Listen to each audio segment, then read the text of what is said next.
J'ai acheté un camion pour voyager et skater partout en France. Mon objectif est de faire connaître Elucia, ma marque de skate. Pour ça, je vais vous documenter mon quotidien et chaque étape de mon parcours dans cette série de vidéos. Mesdames, messieurs, bonjour, bonsoir à vous et bienvenue dans le camion. Aujourd'hui, je vais vous faire visiter un peu ce camion pour que vous puissiez voir un peu à quoi il ressemble.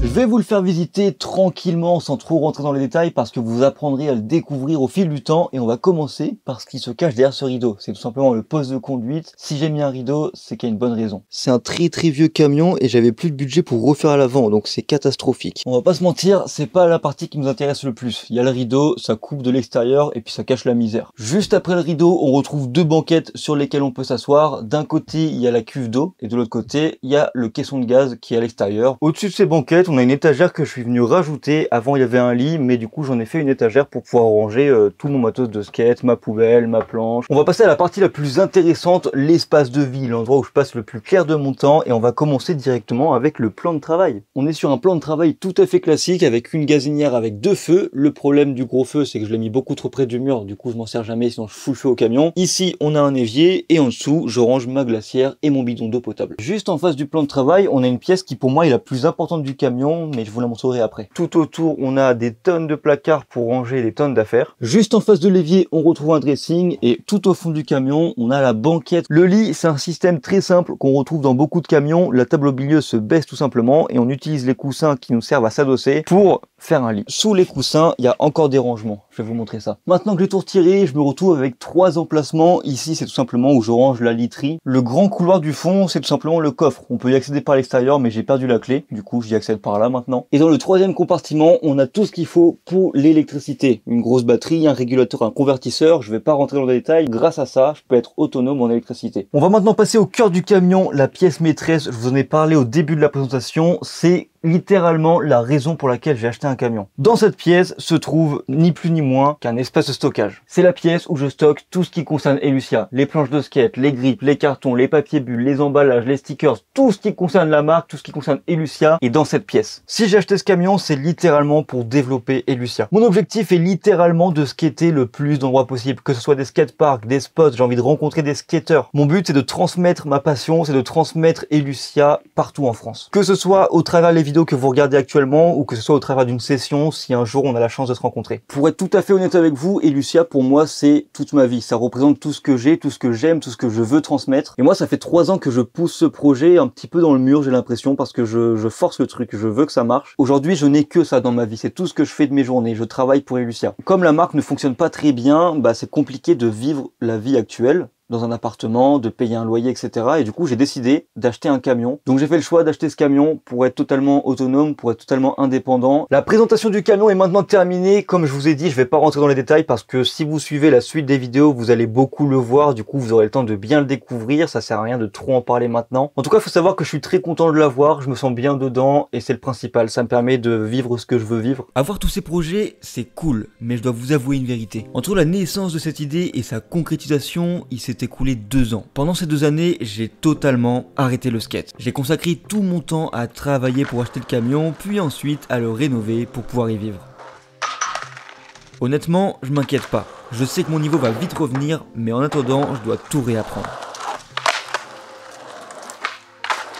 Je vais reskater tous les jours dorénavant, donc mon niveau va vite revenir. Et en plus, ce qui est cool, c'est que je repars pas vraiment de zéro, puisqu'il faut tout que je réapprenne, mais avec l'expérience que j'ai déjà. Donc en fait, je vais pouvoir corriger des mouvements que je faisais mal, des positions de pied que j'avais mal mises, etc. Je vais pouvoir tester de nouvelles choses.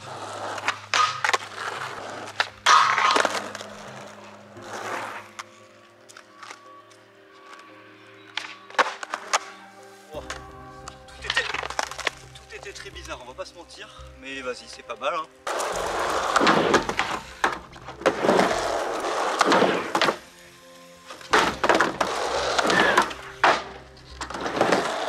Je vais me fixer un petit objectif pour ma reprise officielle. On va essayer de faire frontside par-dessus la barre.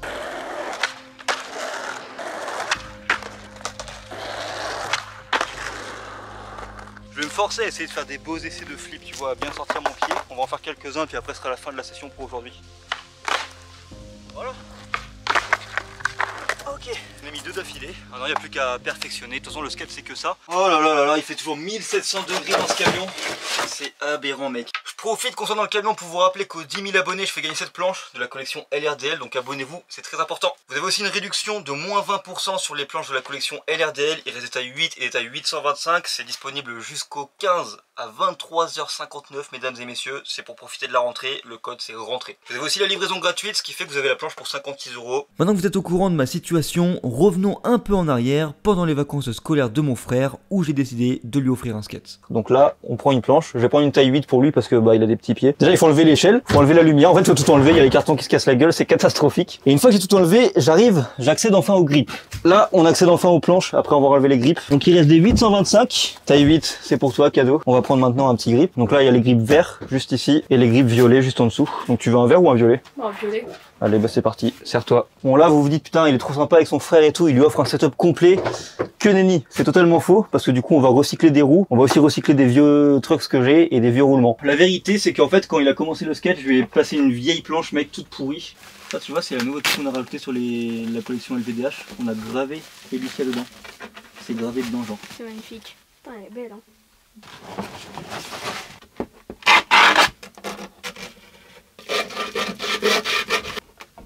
Bon on va aller skater un peu, on va montrer un petit peu tes talents, parce qu'en vrai du coup il s'est un peu entraîné avec la planche toute pourrie. Collection LRDL avec le grip vert, et toi du coup t'as LVDH. Vas-y montre-nous un peu tes talents là, qu'est-ce que tu sais faire? Quelles sont les sensations d'avoir une board toute neuve? C'est génial. Ça me fait plaisir. Donc pour l'instant il sait que rouler, il sait tourner, il apprend les tic-tac en ce moment.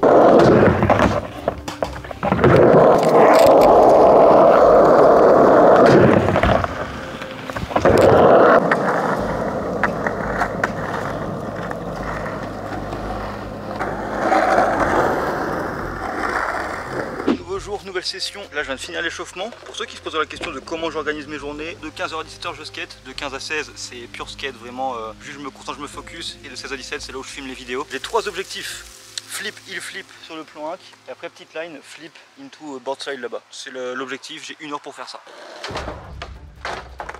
Premier try pour le flip, en vrai je pense que je m'en sors bien.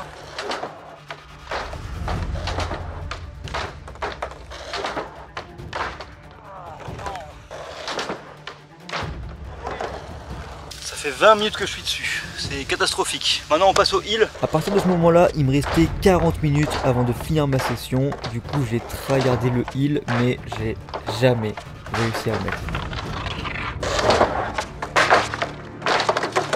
Chacun de mes essais était replaqué 8-10, mais chacun de mes essais, je me faisais éjecter. J'arrivais pas à rester dessus en équilibre. Oh là là là là. Fin de session. En vrai c'est très frustrant, mais je trouve que c'est quand même de la frustration positive parce que c'est une frustration qui va te pousser, qui va te motiver au quotidien.